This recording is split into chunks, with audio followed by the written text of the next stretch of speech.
नमस्कार, मैं रवीश कुमार। चुनाव आयोग फिर से सवालों के घेरे में। राहुल गांधी ने जो सवाल उठाए हैं उन सवालों से यह संदेह और गहराता है कि क्या पारदर्शी चुनाव व्यवस्था नाम की चीज बची भी है या नहीं। विपक्ष ने इस बार मशीन को लेकर नहीं, मतदाता सूची को लेकर सवाल पूछा है। राहुल गांधी ने चुनाव आयोग से महाराष्ट्र की मतदाता सूची मांगी है, तो मतदाता सूची सौंपने में क्या दिक्कत है, क्यों देरी हो रही है। महाराष्ट्र ही नहीं, दिल्ली चुनाव में मतदान के आंकड़ों को लेकर भी सवाल उठ रहे हैं। यूपी के मिल्कीपुर उपचुनाव में कथित धांधली को लेकर समाजवादी पार्टी अलग से सवाल उठा रही है। हम इस वीडियो में दिल्ली और मिल्कीपुर पर भी बात करेंगे, लेकिन महाराष्ट्र का मामला तो चिंता में डालने वाला लगता है। अगर ऐसा हुआ है तब फिर क्या बचा रह गया है। आखिर चुनाव आयोग महाराष्ट्र की मतदाता सूची सार्वजनिक क्यों नहीं कर रहा है, राजनीतिक दलों को क्यों नहीं दे रहा है। दिल्ली विधानसभा चुनाव के पहले ही आपने देखा होगा आम आदमी पार्टी सक्रिय हो गई थी, क्योंकि पार्टी समझ गई थी और मतदाता सूची को लेकर सवाल उठाने लगी, क्योंकि तब तक महाराष्ट्र के चुनावों को लेकर मतदाता सूची की बात सामने आने लगी थी। आम आदमी पार्टी के नेताओं ने मतदाता सूची में नए नए नाम जोड़ने को लेकर कई तरह से सवाल उठाए और तैयारी के साथ चुनाव आयोग से शिकायत की। इसलिए हम इस वीडियो में दिल्ली की भी बात करेंगे, लेकिन महाराष्ट्र में जो खेल हुआ है उसे समझने में विपक्ष को थोड़ा समय लग गया। चुनाव के 2 महीने के बाद विपक्ष अब महाराष्ट्र को लेकर मुखर होने लगा है। नेता प्रतिपक्ष राहुल गांधी ने लोकसभा में सवाल उठाया और 7 फरवरी को शिवसेना, एनसीपी और कांग्रेस ने साझा प्रेस कॉन्फ्रेंस की। महाराष्ट्र चुनाव में मतदाता सूची को लेकर अपने अपने तर्क और तथ्य रखे। चुनाव आयोग को जवाब देना चाहिए और बताना चाहिए कि विपक्ष को विधानसभा और लोकसभा के समय की मतदाता सूची क्यों नहीं दी जा रही है। हम राहुल गांधी की प्रेस कॉन्फ्रेंस का पहला हिस्सा आपको पूरा सुनाना चाहते हैं, ताकि आप समझ सकें कि महाराष्ट्र में क्या हुआ है। मैं आज हिंदुस्तान के युवाओं को यह डेटा दिखाना चाहता हूं। सबसे पहला सवाल, 5 साल में जितने वोटर लिस्ट में ऐड किए गए थे, उससे ज्यादा वोटर महाराष्ट्र में 5 महीनों में ऐड हुए। 32 लाख वोटर्स विधानसभा 2019 एंड 2024 के बीच में। 39 लाख वोटर्स, मतलब हिमाचल का जो पॉपुलेशन है वो ऐड कर दिया लोकसभा 2024 एंड विधानसभा 2024 के बीच में। यह पहला सवाल है। ये जो एडिशनल वोटर्स ऐड किए हैं, ये हैं कौन, ये कहां थे और ये कहां से आए, पहला सवाल। दूसरा सवाल, बहुत महत्वपूर्ण सवाल, महाराष्ट्र का पॉपुलेशन सरकार के मुताबिक, महाराष्ट्र का अडल्ट पॉपुलेशन सरकार के मुताबिक 9.54 करोड़। महाराष्ट्र का adult population 9.54 crore. Election commission के मुताबिक महाराष्ट्र में 9.7 करोड़ वोटर्स हैं। इसका मतलब इलेक्शन कमीशन कह रहा है, देश की जनता को कह रहा है, देश के युवाओं को कह रहा है कि महाराष्ट्र में एडल्ट पॉपुलेशन से ज्यादा वोटर्स हैं। यह कैसे हो सकता है। चुनाव आयोग के सामने सवालों की सूची लंबी होती जा रही है। कांग्रेस ने समय लिया, अध्ययन किया विधानसभावार मतदाता सूची का और उसके हिसाब से चुनाव आयोग से सवाल पूछे। बड़ा सवाल है कि आबादी से ज्यादा महाराष्ट्र में क्या सचमुच वोटर ज्यादा हो गए। अगर ऐसा हुआ है तो यह कितना बड़ा घपला है। एक सवाल है कि विधानसभा में नए नए वोटर जुड़ते हैं और उसी के लगभग बीजेपी को वोट मिलते हैं। क्या ऐसा हुआ है? क्या ये सिर्फ बीजेपी की जीती हुई सीटों पर ही हुआ है या कैसे हो सकता है? आयोग को इसका जवाब देना चाहिए। उदाहरण है कामठी विधानसभा। यहां पे कांग्रेस पार्टी को लोकसभा में 1.36 लाख वोट मिला है। विधानसभा में तकरीबन उतना ही वोट हमें मिला, 1.34 लाख। ये चुनाव हम जीते लोकसभा वाले। लोकसभा के चुनाव में बीजेपी को 1.19 लाख वोट मिलता है। इस कंस्टिट्यूएंसी में 35,000 नए वोटर्स ऐड होते हैं और वो 35,000 के 35,000 वोटर सीधे बीजेपी के खाते में जाते हैं और बीजेपी चुनाव जीतती है। यह एक उदाहरण है, ऐसे महाराष्ट्र में अनेक उदाहरण हैं। हमारी कंस्टिट्यूएंसीज में, एनसीपी की कंस्टिट्यूएंसीज में, शिवसेना की कंस्टिट्यूएंसीज में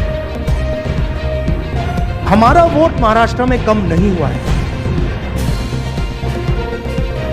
बीजेपी का वोट ज्यादा हुआ है। ये वोटर्स कहां ऐड हुए हैं? जहां पे बीजेपी की स्ट्राइक रेट 90+% है। हिस्ट्री में 90% स्ट्राइक रेट नहीं रही। अक्सर विपक्ष के इन सवालों का मजाक उड़ाया जाता है, हताशा से जोड़ दिया जाता है। राहुल गांधी ने कहा चुनाव आयोग पर अभी आरोप नहीं लगा रहे हैं, जबकि आरोप लगाना चाहिए। राहुल गांधी से पत्रकारों ने पूछा कि मुख्य चुनाव आयुक्त से जब यह सवाल पूछा गया कि कांग्रेस आयोग से महाराष्ट्र की मतदाता सूची मांग रही है, तो उनका जवाब था कि मतदाता सूची राजनीतिक दलों को दी जाती है।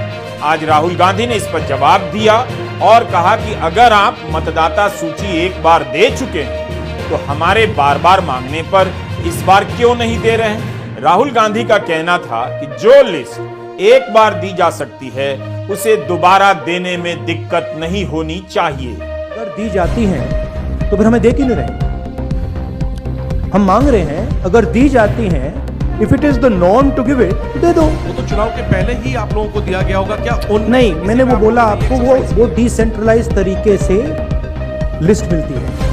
वो एक एमएलए को अगर लिस्ट निकालनी होती है तो उसे polling booth by polling booth by polling booth जाना पड़ता है। उससे उस डेटा से हम काम नहीं कर सकते। हमें सेंट्रलाइज डेटा चाहिए, पूरी स्टेट का डेटा, राइट? दिल्ली में जब नहीं, बट मान लो आप जो कह रहे हो सही है कि उन्होंने हमें लिस्ट दे रखी है, right? Fine, then why are they not just making it available to us? Why are they not just making it available? हाँ, देते हैं, आप मांग रहे हो, ले लो, वो दे क्यों नहीं रहे? मूल सवाल यह है कि विपक्ष मतदाता सूची की मांग कर रहा है। वह जांच करना चाहता है कि लोकसभा और विधानसभा के बीच 70 लाख नए लोग, 70 लाख मतदाता सूची में जुड़ गए, जो हिमाचल प्रदेश की जनसंख्या के बराबर है। यह कैसे हो गया?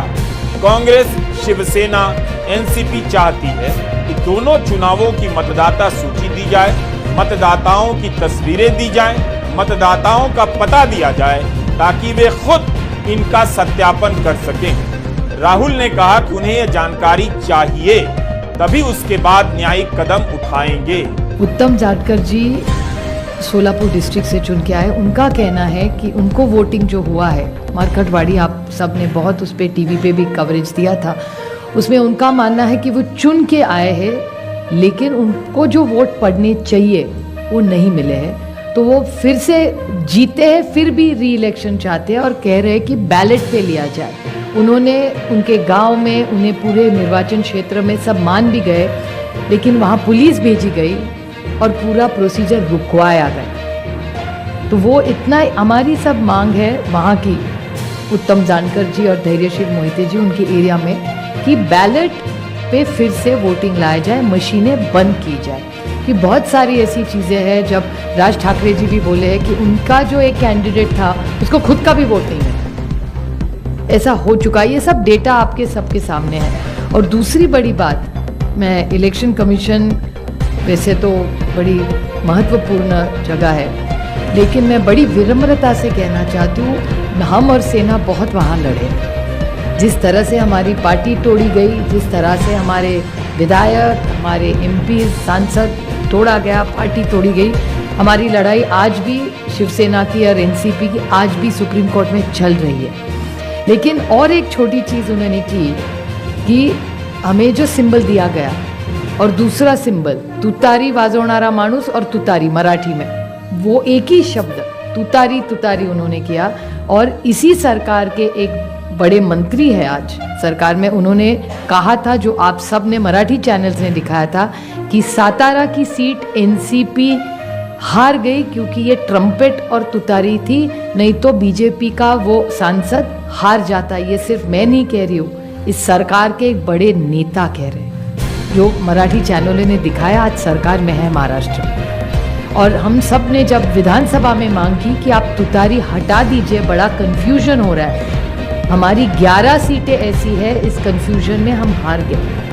तो हमारी विनती थी कि आप ये तुतारी हटाइए, तो बोले तुतारी हम ये सिंबल नहीं, हमने डेटा दिखाया कि कन्फ्यूजन हो रहा है ये सिंबल के कन्फ्यूजन में। फिर उन्होंने ट्रम्पेट नाम बता दिया, लेकिन तुतारी वो रखी वैसे, क्योंकि जब बाहर वो जाता था वो देख रहा था तुतारी वाजवणारा माणूस तुतारी, हम उस तरह उसी कारण हम सातारा की सीट हारे। और ये भी सत्ता पक्ष मान रहा है, रिकॉर्ड पे उन्होंने कहा। तो ये कैसे चलेगा? ये वोटर्स लिस्ट है, ये मल्टी फैक्टर अटैक है, ये सिंबल का इशू है, फिर पार्टियां तोड़ने का इशू है, ये वोटर्स लिस्ट का इशू है, और कभी कभी मशीन, लोग नाराज होते हैं जब हम मशीन के बारे में कहते हैं, लेकिन बहुत सारे ऐसे लोग हम सबको मिलने आते। तो ये मल्टी प्रोंग अटैक हो रहा है। हरियाणा चुनाव में क्या हुआ, महाराष्ट्र में क्या हुआ, विपक्ष को समझने में वक्त लग गया। महाराष्ट्र के नतीजों से विपक्ष का संदेह गहराया, तब जाकर विपक्ष ने मतदाता सूची का अध्ययन करना शुरू किया। यह सवाल मशीन का नहीं है, जिसके जवाब में अदालती आदेशों की कॉपी छापकर चुनाव आयोग ने सारे सवालों को किनारे लगा दिया। आपको याद होगा, लोकसभा चुनाव से पहले की प्रेस कॉन्फ्रेंस में मुख्य चुनाव आयुक्त मशीन को लेकर अदालती आदेशों की किताब ही लेकर आ गए और उसके सहारे बताने लगे कि मशीन में खराबी नहीं है, अदालतों ने अपने अपने आदेशों में कहा है। लेकिन अब विपक्ष समझ गया है कि चुनाव में सेंध किसी और तरीके से लगाई जा सकती है, और वह तरीका हो सकता है मतदाता की सूची में सेंध के जरिए। महाराष्ट्र में विपक्ष सोता रहा चुनाव के समय, लेकिन दिल्ली विधानसभा चुनाव में आम आदमी पार्टी से लेकर पहले से ही सक्रिय हो गई थी। अभी तक तो सुना करते थे हरियाणा कैसे जीत गए, महाराष्ट्र कैसे जीत गए, ऐसे हुआ होगा वैसे हुआ होगा, लेकिन आज हम सबूत के साथ आपको दिखा रहे हैं कि दिल्ली के चुनाव में भारतीय जनता पार्टी क्या कर रही है।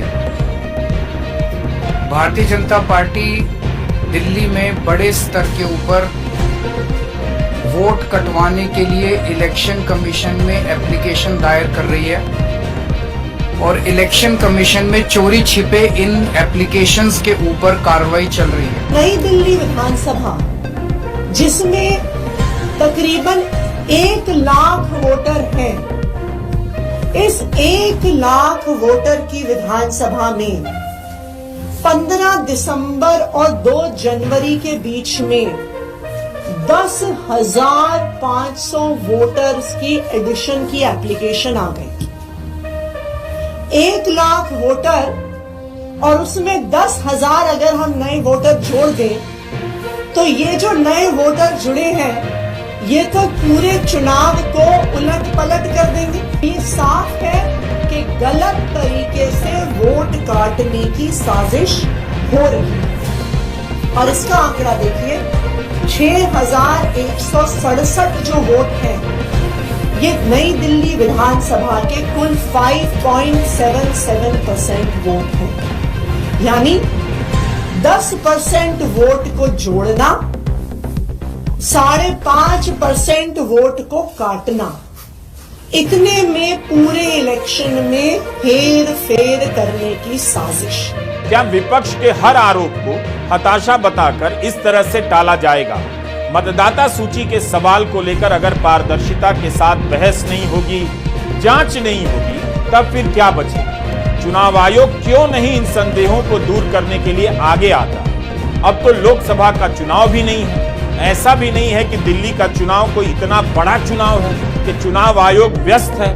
मतदाता सूची को लेकर ऐसे ऐसे आरोप सामने आ रहे हैं कि अब विपक्ष के बस की बात नहीं कि हर जगह अपने कार्यकर्ता लगाकर उसकी जांच करें। आम आदमी पार्टी ने इसका प्रयास किया, मुस्तैदी दिखाई, लेकिन आयोग की तरफ से ऐसा क्या किया गया जिससे मतदाता सूची के प्रति जनता का, विपक्षी दलों का विश्वास मजबूत हो? 39 लाख वोट कहाँ से आए और कहाँ जाएंगे? अब ये 39 लाख वोट बिहार में जाएंगे। अब वो फ्लोटिंग वोट्स है, वही नाम रहेंगे, वही आधार कार्ड रहेगा, सब कुछ यही है। वो वोटर्स घूमते रहते, थोड़े दिल्ली में आए हैं, महाराष्ट्र पैटर्न वहाँ भी हमने देखा, कल हम दिन भर थे 2 दिन यहाँ। अब ये 39 लाख वोट जाएंगे बिहार में, फिर बिहार से जाएंगे यूपी में। ये एक नया पैटर्न यहाँ बन गया है और यही पैटर्न से ये लोग चुनाव लड़ते भी हैं और जीतते भी हैं।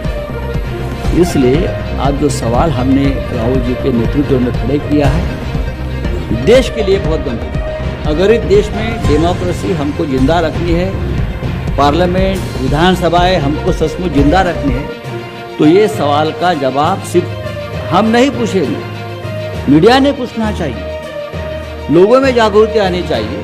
हम तो लड़ने वाले लोग हैं, हम लड़ेंगे ही, लेकिन महाराष्ट्र की जो बात है, वो कैसे जीते और हम कैसे हारे, हमको हराया गया किस प्रकार से, ये मुद्दा राहुल जी ने देश के सामने लाया है। मैं बार बार चुनाव आयोग से अपील करूंगा कि आप उठिए, कफन निकालिए, आपके ऊपर जो कफन डाल दिया है सरकार ने, उठाकर आप ये सवालों का जवाब दीजिए। दिल्ली चुनाव में गोदी मीडिया लगाकर पहले से चर्चाओं का बाजार गर्म कर दिया गया कि बीजेपी जीत रही है, जनता आम आदमी पार्टी से नाराज है, ताकि आम आदमी पार्टी का कोई भी सवाल हताशा में उठाया गया सवाल लगे कि कोई पार्टी हार रही है, इसलिए यह सवाल उठा रही है।